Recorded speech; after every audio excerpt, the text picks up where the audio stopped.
Haleluya. Haleluya. Ini tempat hampir penuh. Haleluya cuma 5 orang. Haleluya. Satu kali lagi. Haleluya. Tepuk tangan dulu buat Tuhan Yesus. Haleluya. Tuhan Yesus baik bagi kita. Amin. Selamat siang, salam sejahtera dalam anugerah dan kebaikan Tuhan. Puji Tuhan, saya Ubi Lokulalan.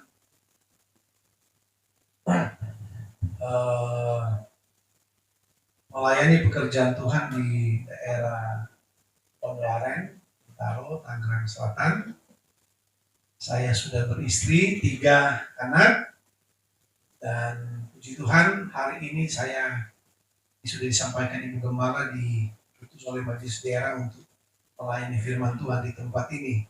Terima kasih buat kesempatan, terima kasih buat waktu dan kepercayaan yang diberikan kepada saya dalam melayani Tuhan. Puji Tuhan. Saya percaya kita semua bersuka cita siang ini. Amin. Saudara, kita bersuka cita. Puji Tuhan. Ya, tadi yang nyanyi suaranya keren-keren ya. Kalau Pak Pilaya itu kan pasti dari Ambon ya. Betul ya? Ambon. Saya Ambon juga. Ya, sama-sama Ambon. Ya, sesama Ambon kan tidak boleh saling mendahului. Ya. Tapi Ambon itu terkenal dengan jagonya. Tapi sayang tidak berlaku kepada saya. Sayang sekali. Saya cuma orang Ambon tapi farmnya Ambon, tapi kalau nyanyi kadang-kadang malu sama diri sendiri. Puji Tuhan. Tuhan Yesus baik bagi kita. Baik, mari kita buka Alkitab kita. Saya akan baca ada satu ayat yang mungkin saudara sudah sering dengar ayat ini, tapi mari kita mau baca kembali ayat ini. 2 Timotius pasal yang kedua. 2 Timotius pasal yang kedua dalam ayatnya yang mari kita berdiri semua. 2 Timotius pasal 2 ayatnya 2 Timotius 2 ayat yang pertama. Pendek saja. 2 Timotius 2 ayat 1. 2 3. Sebab itu, hai anakku, jadilah kuat oleh kasih karunia dalam Kristus Yesus. Terima kasih puji Tuhan. Silakan.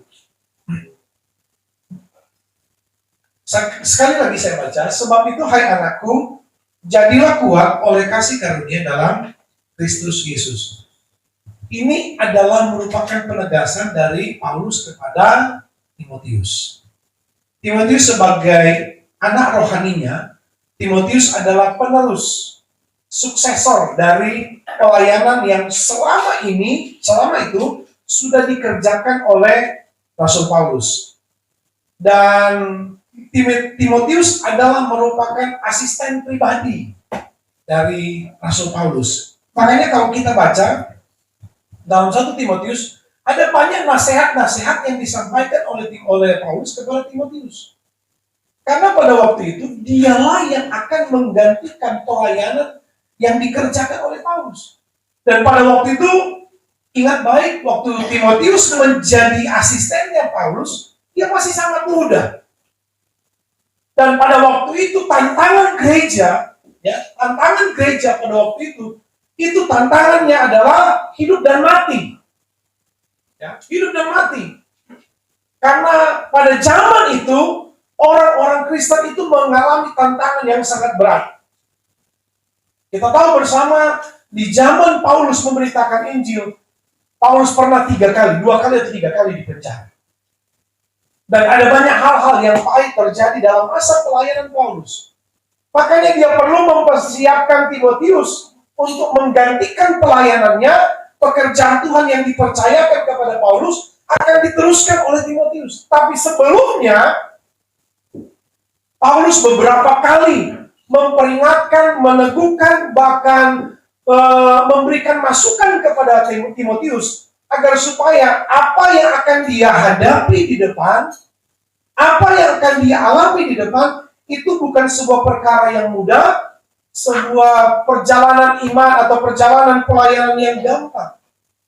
Makanya ayat 1 ini dikatakan sekali lagi, sebab itu hai anakku. Dia katakan kepada Timotius, hai anakku, jadilah kuat. Karena Paulus menyadari pelayanan yang akan dijalani oleh Timotius itu bukan pelayanan yang gampang. Dan saya percaya apa yang terjadi dalam kehidupan Timotius itu merupakan gambaran bagi kita orang-orang percaya sekarang. Tidak ada orang percaya, tidak ada anak Tuhan, termasuk saya yakin di tempat ini, yang tidak punya masalah. Saya mau tanya dulu. Siapa di sini yang tidak punya masalah, tolong angkat tangan. Oh, saya balik pertanyaannya. Siapa di sini yang punya masalah, tolong angkat tangan. Oh, pantas. Sebab kalau dari sini kelihatan muka-muka yang bermasalah. Haleluya. Haleluya. Haleluya. Saya percaya mau saudara, mau kami hamba Tuhan, kalau saudara mesti tahu ya. Jadi gembala itu tidak gampang. Jadi hamba Tuhan, jadi gembala, jadi pendeta itu tidak gampang. Karena tadi kesaksian, mana tadi yang kesaksian tadi ya? Davin, Davin ya? Hah? Kevin. Kevin. Saksian Devin tadi itu ngeri-ngeri sudah, ngeri-ngeri. Begini, dia berdoa tadi supaya dia imani, diyakini sudah dapat, ya kan? Ya, walaupun belum dapat, yakin aja sudah dapat. Nah, kalau saudara berdoa, paling tidak saudara doanya paling untuk saudara. Kalau sudah berkeluarga untuk keluarga, kalau kerja untuk kerja, belum? Ya? Setiap hari doanya pasti nggak jauh-jauh dari itu kan? Ya.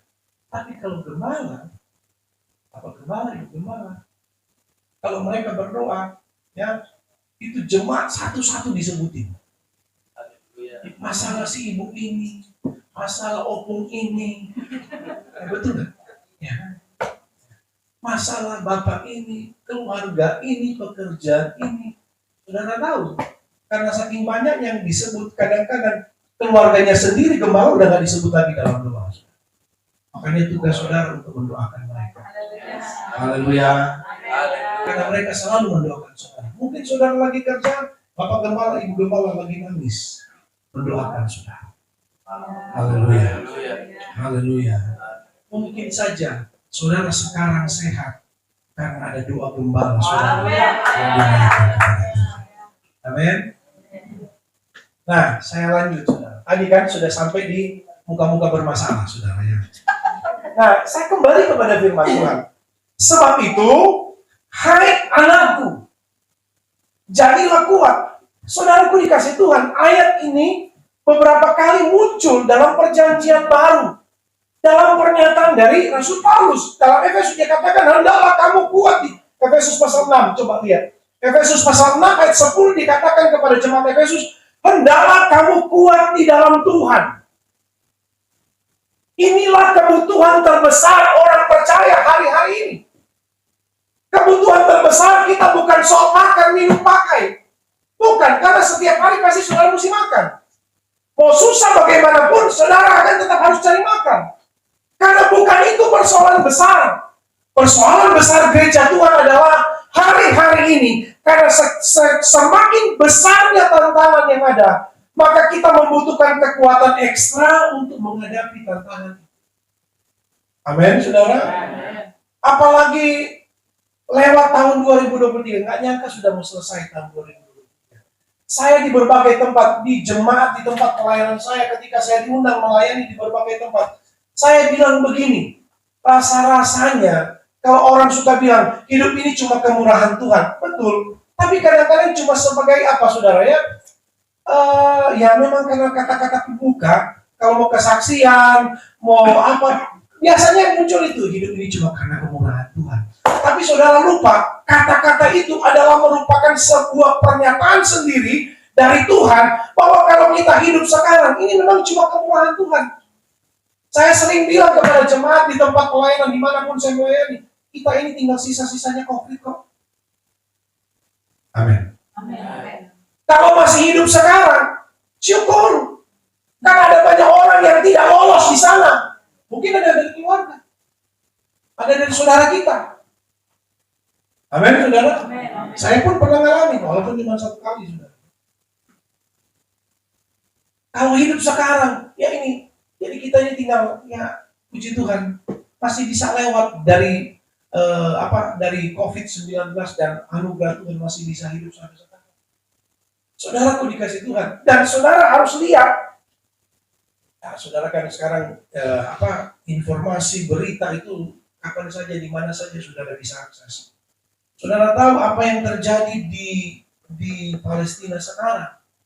Saudara, saya cuma mau katakan, itu memang sejarahnya panjang. Kalau mau bahas itu, saudara tonton saja, di YouTube pasti banyak. Tapi saya cuma mau kasih tahu begini, saudara. Semua yang terjadi di dalam semua yang terjadi hari-hari di Palestina, pertama, itu adalah penggenapan firman Tuhan. Amin. Penggenapan firman Tuhan. Suka atau tidak suka, ini harus terjadi. Ini harus terjadi. Sebab apa? Kalau ini tidak terjadi, firman Tuhan tidak digenapi. Justru dengan peperangan ini, dengan kondisi yang ada di sana. Ya, karena Alkitab pernah bilang, Alkitab pernah catat, bahwa memang bangsa Israel itu akan menjadi batu sandungan kepada bangsa-bangsa yang ada di sekitar mereka. Memang itu sudah dicatat. Dan itu sudah jauh-jauh hari firman Tuhan bilang. Makanya sampai sekarang kalau itu terjadi, saya sudah gak heran. Tetapi yang perlu saya tegaskan kepada saudara, itu berarti tandanya waktunya Tuhan untuk datang pada kali yang kedua sudah lebih dekat. Sudah sangat dekat. Amin. Kita nggak punya pilihan lain. Kita nggak punya pilihan lain mau bagaimana lagi. Sekarang pilihannya ada cuma dua. Mau kuat dalam Tuhan atau mau mundur. Cuma itu aja. Haleluya. Nggak ada pilihan lain. Saudaraku dikasih Tuhan. Jangan karena situasi. Banyak orang Kristen sehari-hari ini karena keadaan, karena situasi akhirnya tinggalkan Tuhan. Karena ekonomi lah, karena inilah dan sebagainya. Saudaraku dikasih Tuhan, kita akan mengalami kerugian yang sangat besar kalau di hari-hari seperti saat ini kita tinggalkan Tuhan.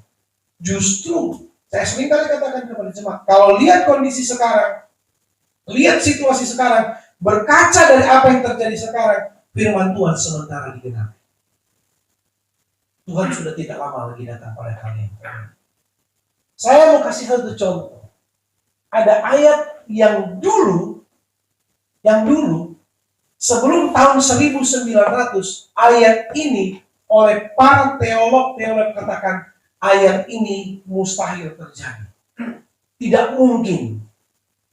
Tapi sekarang ayat ini terjadi, bahkan saudara sendiri yang genapi. Mari kita lihat. Saya mau kasih tahu sebelum kita masuk kepada ayat pokok kita. Saya cuma kasih sedikit aja kita punya pemahaman tentang bahwa semua yang dicatat ini Alkitab, saudara, tidak ada yang tidak digenapi. Akan dan sementara tergenapi. Termasuk apa? Termasuk HP yang saudara pegang. Saudara mungkin berkata, mana ada? Mari kita lihat. Kitab Wahyu, pasalnya yang ke-11. Wahyu pasal 11. Saya kasih sedikit ya. Supaya saudara, oh ya, ternyata firman Tuhan itu ya datangnya. Wahyu pasal 11, semuanya kita baca dari ayat 1 sampai ayatnya yang ke-14. Tetapi saya mau baca ayatnya yang ke-2, ayat 1 gini, saya cerita aja ya. Jadi di akhir zaman, karena sampai hari ini orang Israel tidak percaya Yesus sebagai juru selamat. Makanya kalau dalam pasal ini, ada dua saksi perikopnya, ada dua saksi Tuhan yang akan Tuhan kirim secara langsung kepada orang Israel ya, untuk menyampaikan tentang kebenaran bahwa Yesus Mesias yang mereka nanti-nantikan itu sudah lahir kurang lebih 2000 tahun yang lalu.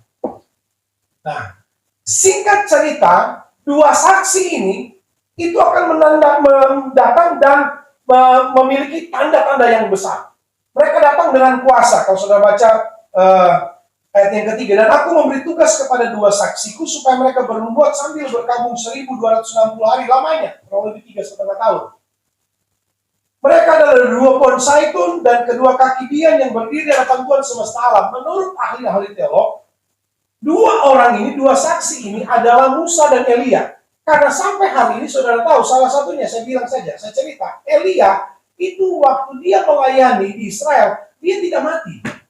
Dia diangkat hidup-hidup.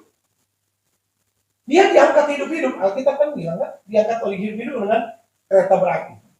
Nah, menurut ahli teolog atau pakar Alkitab, dua orang ini, Musa dan Elia, yang akan berbicara. Karena Musa dan Elia adalah orang yang mereka dengar, orang Israel paling dengar. Nah, terus ayat yang keempat, mereka dengan 9:5, dan jikalau orang hendak menyakiti mereka, keluarlah api dari mulut mereka dan menghanguskan semua musuh mereka. Ini adalah kuasa yang diberikan oleh Allah kepada dua saksi ini untuk memberitakan kebenaran firman bahwa Mesias sudah lahir kepada bangsa Israel, karena mereka sampai hari ini nggak percaya. Terus, dan jikalau ada orang yang hendak menyakiti mereka, maka orang itu harus mati secara itu. Ayat 6, mereka mempunyai kuasa dan seterusnya. Ayat 7, dan apabila mereka menyelesaikan kesaksian mereka, maka binatang yang muncul dari jurang maut akan memerangi mereka dan mengalahkan serta membunuh mereka. Pada akhirnya, setelah 3,5 tahun mereka melayani di Israel, mereka akan dibunuh, Alkitab bilang, oleh binatang itu. Binatang itu adalah berbicara tentang antikris. Akan dibunuh. Terus, dan mayat ini pokok saya yang selalu jelas.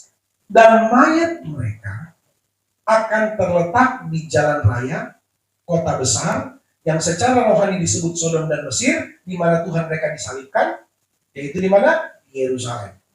Dan ayat 9, dan orang-orang dari segala bangsa, dan suku, dan bahasa, dan kaum, melihat mayat mereka, sampai situ. Coba saudara lihat ayat ini. Dan orang-orang dari mana? Segala bangsa, suku, dan bahasa, dan sebelum tahun 1900, orang bilang ayat ini mustahil terjadi. Mana mungkin orang yang mati di Israel, orang yang ada di perumahan apa ini? Sabar Ganda. Palem Ganda. Sama-sama, ganda-ganda sebenarnya. Pemiliknya sama. Karena di teman kami di belakang ada juga, tapi namanya sama ganda. Nggak mungkin orang yang mati di Israel sana, dua saksi yang mati di Yerusalem sini akan dilihat oleh perumahan yang ada di tempat ini. Itu tahun 1900. Sehingga mereka katakan Alkitab itu tidak mungkin. Alkitab itu adalah sesuatu yang mustahil. Alkitab itu adalah sesuatu yang mustahil. Karena tidak mungkin terjadi. Tapi coba sekarang. Amin. Apa yang saudara tidak bisa lihat? Kejadian baru 1 menit terjadi di belahan dunia yang lain, saudara sudah bisa tahu. Bahkan apa yang sementara terjadi sekarang itu bisa nonton secara langsung. Coba munculin ayat tadi. Dan orang dari segala bangsa dan suku dan bahasa dan kaum melihat. Tidak perlu orang di sana. Cukup dengan apa yang saudara pegang, saudara bisa lihat semua yang terjadi hari-hari ini. Saya mengatakan, kalau dulu orang bilang ayat ini sesat, sekarang orang bilang ayat ini menggenapi firman Tuhan. Haleluya.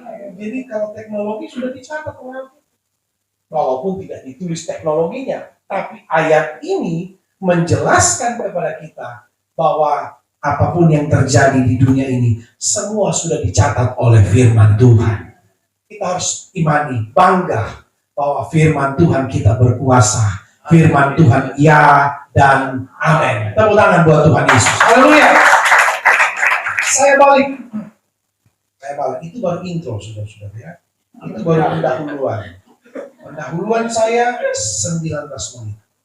Jadi kalau saya khotbah ada 5 poin, 19 menit kali 5.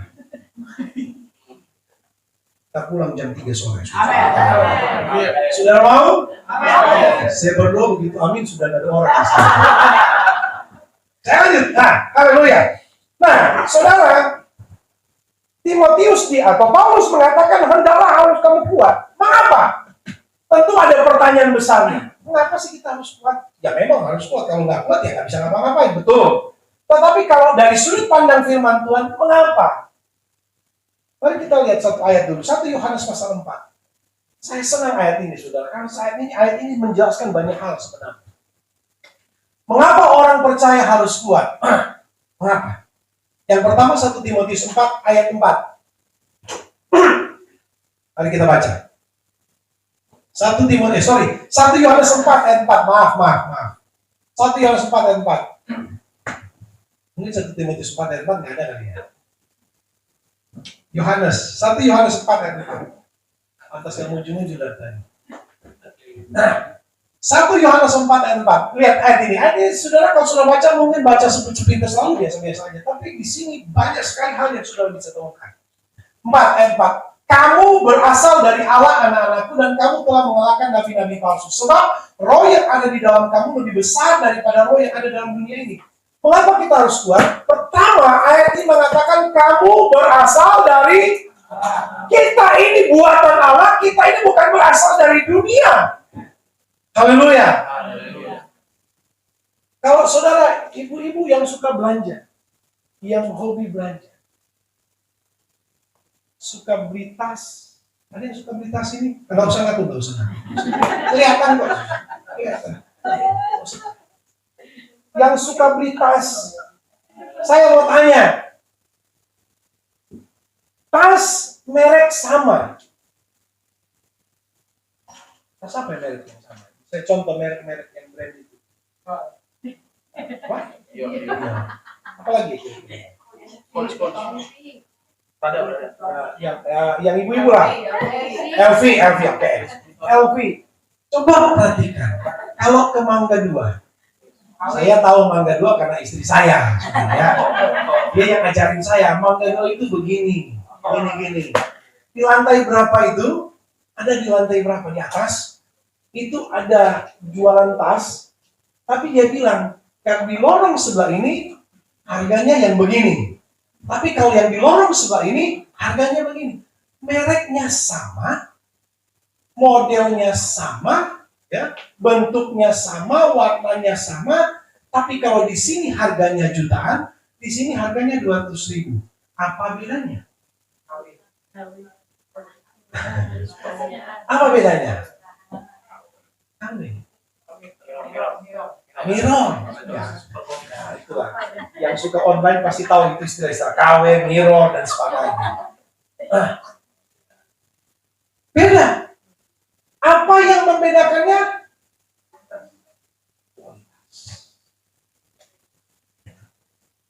Haleluya, saudara. Saudara, ayat ini katakan, tetap munculin dong. Jangan dihilangi dulu ya, karena panjang kita bicara.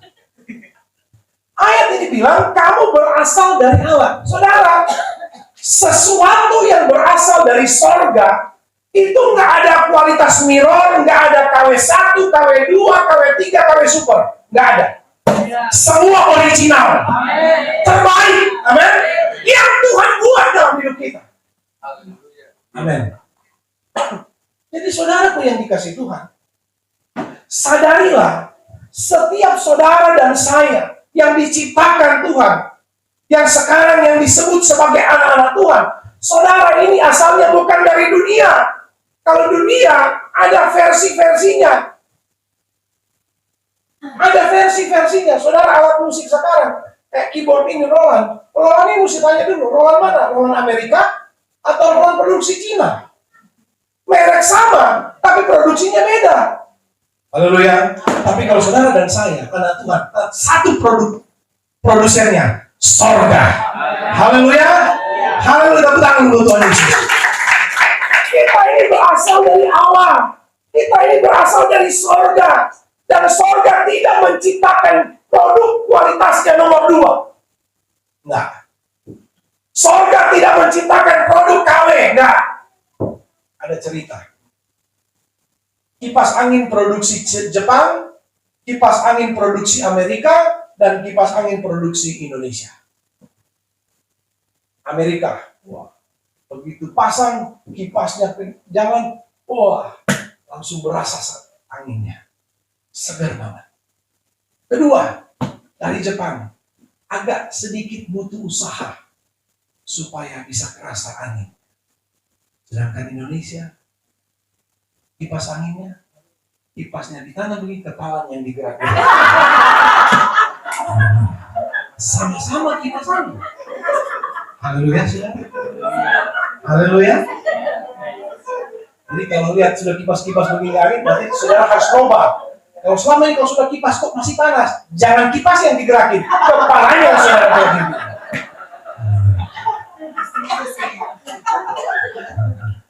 Sama-sama kipas angin, bukan? Amin. Sama.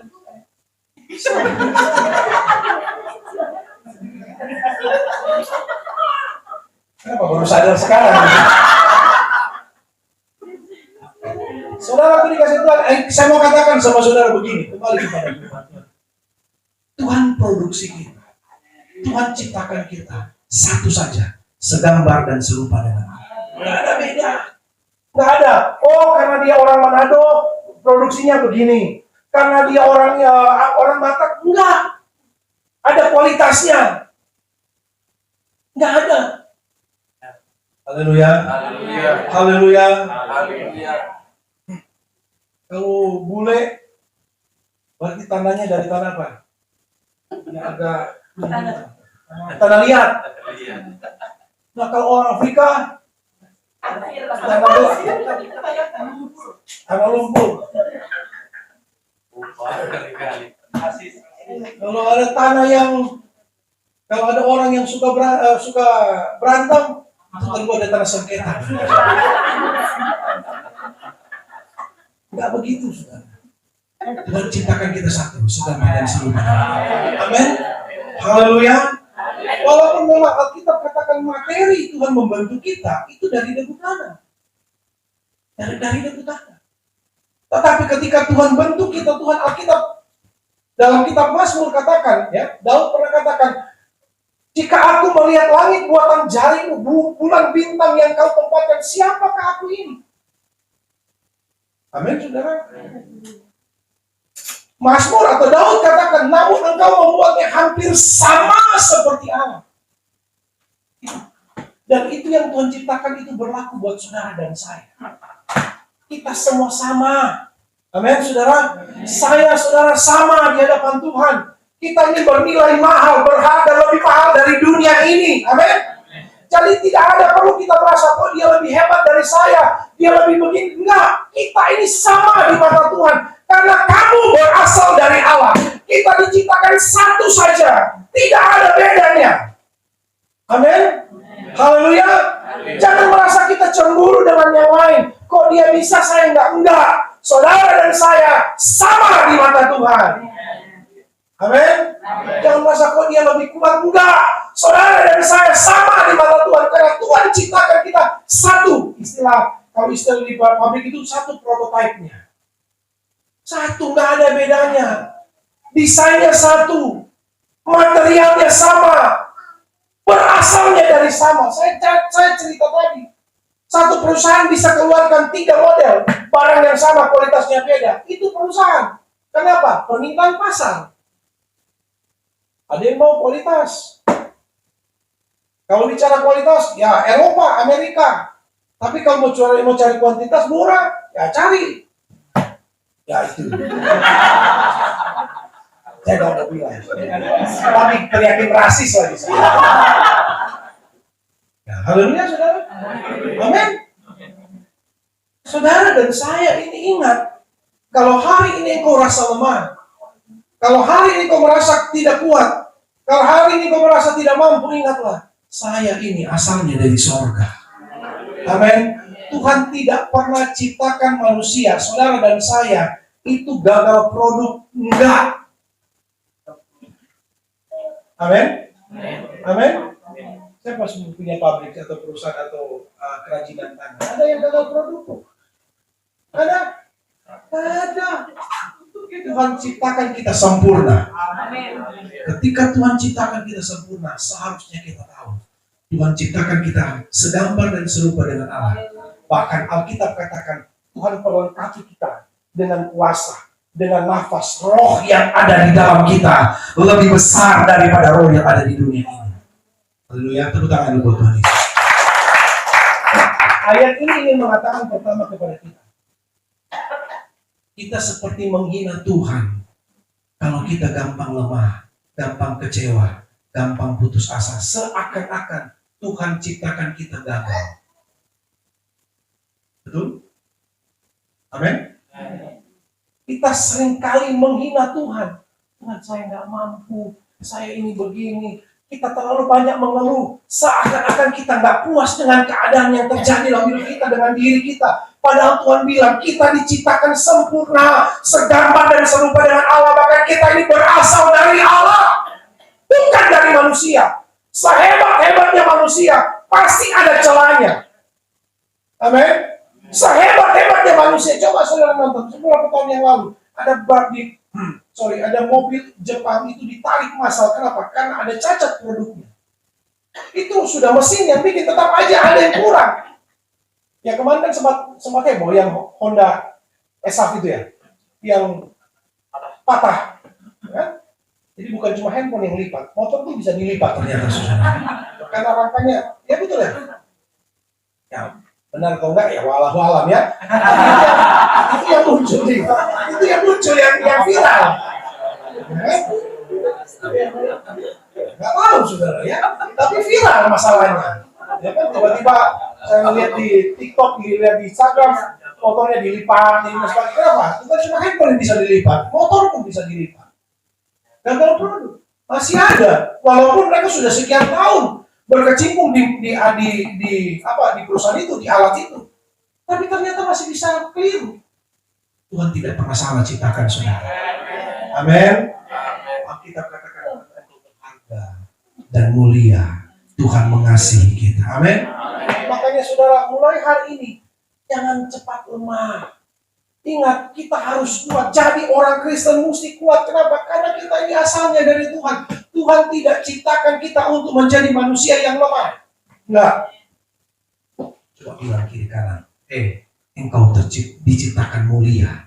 Jadi harus kuat. Bilang kiri kanan. Bilang. Ingatkan kembali. Diciptakan mulia. Jangan dikit-dikit. Dikit-dikit nyanyi. Hidupku yang sengsara. Pas kan? Dipaksa-paksain tadi. Penuh dengan penderitaan. Itu aja dinyanyiin. Ketahuan tuanya ya.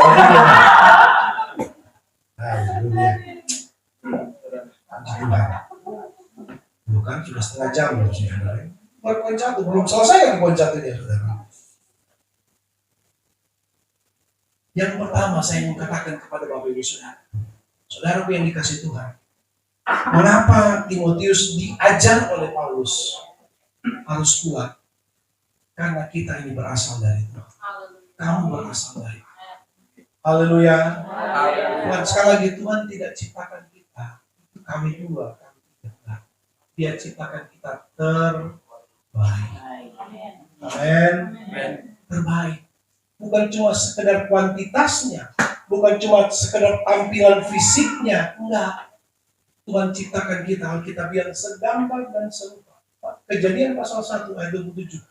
Baiklah kita menciptakan manusia itu segambar dan serupa dengan Allah. Baca. Dan itu bukan cuma berlaku kepada Adam dan Hawa, enggak. Bukan cuma berlaku kepada pendeta-pendeta, enggak. Termasuk kepada saudara dan saya yang sedang mendengar siang hari ini. Ingat, engkau diciptakan terbaik loh. Tuhan ciptakan kita terbaik. Amin. Tidak ada alasan untuk menyerah. Tidak ada alasan untuk gagal. Tidak ada alasan untuk kecewa. Tidak ada alasan untuk putus asa. Tidak ada alasan untuk untuk mundur tinggalkan Tuhan. Enggak. Karena saya percaya saudara sudah diperlengkapi oleh Tuhan. Karena kita harus sadar dasar kita, asal kita. Kita ini dari mana? Kita ini asalnya dari sorga. Tepuk tangan buat Tuhan Yesus. Kalau dari surga dia buat semuanya, nggak ada yang cuma setengah-setengah. Nggak ada. Yesus pun saudara lihat. Coba saudara lihat ya. Waktu Allah menciptakan langit dan bumi dan isinya, proses penciptaan selama 6 hari. Alkitab katakan dari kitab Kejadian 1, hari pertama sampai hari kelima, Yesus cuma firman Tuhan katakan apa? Allah berfirman.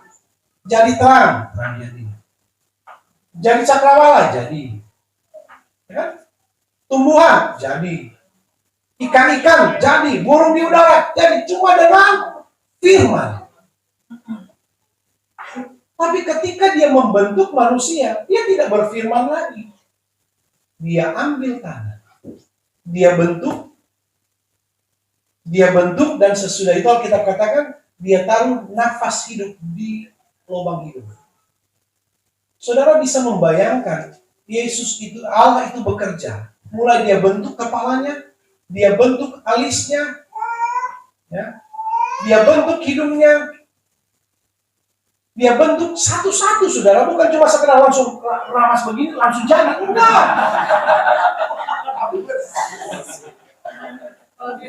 Langsung jadi. Nah, Alkitab katakan membentuk, berarti kata membentuk itu ada proses yang dikerjakan satu demi satu. Secara teliti, Yesus, Allah perhatikan, ini yang kurang. Makanya saudara yang ada di tempat ini, jangan minder dengan bentuk wajahmu, dengan bentuk, itu sudah terbaik Tuhan kasih buat saudara. Haleluya. Ada cerita, ini oma-oma, setia ke gereja. Setia ke gereja, pendoa. Ya. Waktu satu kali mau ke gereja, di tengah jalan ditabrak mobil. Bawa ke rumah sakit. Sampai di rumah sakit, ya sudah, karena sudah tua. Singkat cerita, dia berdoa, Tuhan, dia ingat doa Hizkia. Saya setia, saya rajin gereja, saya beribadah, saya berdoa.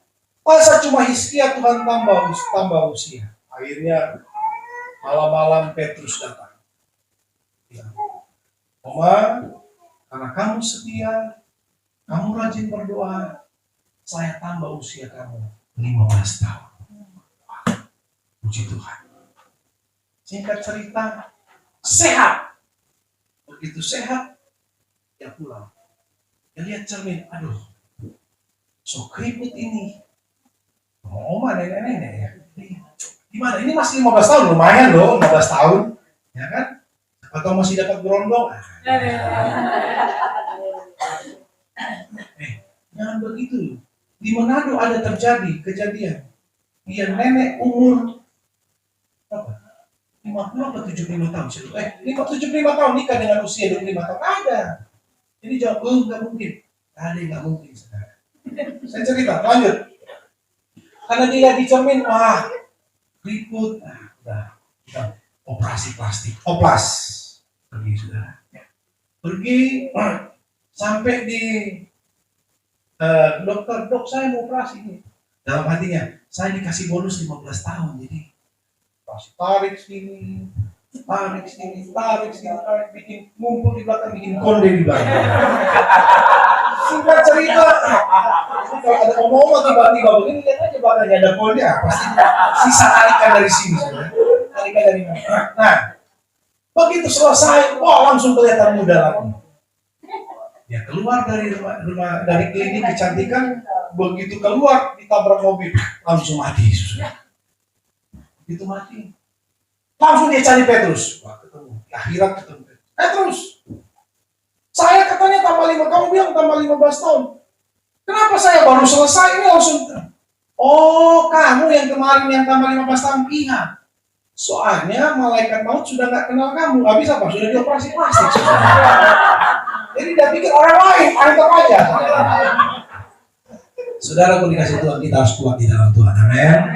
Apapun keadaan kita, karena kita ini berasal dari Tuhan. Haleluya, haleluya. Engkau berasal dari, kalau kita tahu bahwa kita berasal dari Tuhan, maka Alkitab katakan roh yang ada di dalam kita lebih besar dari yang dalam dunia ini. Kita sudah punya sebuah kekuatan yang amat besar. Jangan minder dengan keadaan sekarang. Justru saat-saat ini kesempatan bagi kita untuk membuktikan bahwa kita sebagai anak-anak Tuhan adalah anak-anak Tuhan yang kuat, yang tangguh, yang bisa mengalahkan apapun yang terjadi di depan kita. Haleluya. Itu takdir kita. Sekali lagi, bagian terakhir, saya tidak mau lama lagi. Sudah kepanjangan, saudara. Ini sudah gelisah. Sudah apa? Biasanya mungkin sudah pulang, ini sudah. Munculin tadi dong. 1 Yohanes 4. Kamu berasal dari Allah. Ada 3 hal di sini. Saya singkat saja. Pertama, kita ini berasal dari Allah. Itu tanam baik di hatimu, saudara. Ya. Jangan pernah merasa minder. Jangan pernah merasa saya nggak mampu, Tuhan. Jangan merasa saya ini nggak bisa apa-apa. Enggak. Saudara ini berasal dari Allah. Jadi saudara dan saya ketika berasal dari surga itu pasti yang terbaik. Pertama, kita terbatas. Tuhan ciptakan kita memang limited edition. Gak mungkin diciptakan begitu aja, enggak. Kedua, kita terbaik. Terbaik. Lebih dari segala-galanya. Makanya ada ayat bilang lebih daripada pemenang. Itu untuk menjelaskan bahwa karena kita ini berasalnya bukan dari dunia. Kalau dunia, sehebat-hebatnya orang, juara-juaranya orang, sekuat-kuatnya orang, sebisa-bisanya orang, mereka cuma menang. Selamat siang Pak Gembala. Ya kan? Betul nggak? Mike Tyson, juara dunia, menang. Cuma itu aja. Olimpiade, Piala Dunia, semuanya apa? Mereka bilang apa? Kemarin waktu Piala Dunia siapa menang? Tahun lalu? Bapak-bapak? Argentina. Disebut apa? Winner kan? Pemenang. Cuma sampai di situ. Apalagi saudara? Kira-kira semua mau olahraga, mau apapun anak-anak di sekolah tetap cuma bilang menang. Kenapa? Karena batasan dunia cuma sampai di menang. Semua yang diciptakan dunia cuma sampai di menang. Tapi karena saudara dan saya produk surga, kita lebih daripada pemenang. Haleluya. Tidak bisa didefinisikan lagi. Kenapa? Karena memang produk surga. Karena kita sekali lagi, karena kita ini produk surga, maka kita ini lebih daripada pemenang. Cuma orang-orang surga yang bisa pakai bahasa lebih daripada pemenang. Orang dunia enggak. Orang dunia sehebat apapun dia cuma sampai di kata menang. Titik. Tidak ada istilah lagi untuk lebih daripada pemenang. Bahasa ini cuma muncul di Alkitab hanya buat saudara dan saya yang berasal dari surga. Tepuk tangan buat Tuhan Yesus. Dan pasti orang yang menang nggak mungkin lemah, nggak mungkin. Dia akan kuat apapun yang terjadi. Karena yang kedua, karena kamu telah mengalahkan. Bagaimana bisa mengalahkan kalau kita menangis, lemah, tak berdaya? Ya. Orang yang menang, lebih daripada menang, adalah orang yang bisa mengalahkan. Ada kekuatan untuk mengalahkan. Dan yang ketiga, karena roh yang ada di dalam kita lebih besar daripada roh yang ada di dalam dunia. Saudara yang datang, saya tanya tadi, saudara yang datang dengan masalah. Ya, memang kita punya masalah, tapi kita punya Tuhan yang lebih besar, dan kita adalah orang-orang yang lebih daripada menang. Jangan pernah lupa akan identitas kita. Amin. Amin. Jangan pernah lupa identitas kita. Saudara, saya orang Ambon, tapi lahir besar di Manado, saudara ya. Lahir besar di Manado. Dan puji Tuhan sampai sekarang belum pernah pergi Ambon, saudara. Sama sekali. Belum pernah. Ya belum. Saya beberapa kali ketemu dengan ada beberapa orang, ngobrol. Saya sudah berusaha pakai bahasa Jakarta, lu gue. Ujungnya dia bilang begini, kamu dari Manado ya? Kamu tahu, yang logat kamu gak bisa hilang. Walaupun saya sudah lu gue, tetap aja Manadonya gak hilang. Orang Kristen, anak Tuhan, tidak akan pernah hilang identitas kita. Amin. Saya ngomong dengan Bapak Gembala, tutup mata aja saya ngomong, pasti saya tahu Bapak Gembala ada di mata. Karena dia nggak hilang, ya kan? Identitasnya. Kita punya identitas apa? Lebih daripada pemenang. Kita punya identitas apa? Kita ini produk surga. Jangan permalukan Tuhan dengan apa yang terjadi sekarang membuat kita lemah, kita mundur, kita nangis cengeng dengan Tuhan. Enggak, kita harus kuat. Semakin hari semakin kuat. Amin. Karena kita ini adalah produk surga. Tuhan berkati kita semua. Puji Tuhan.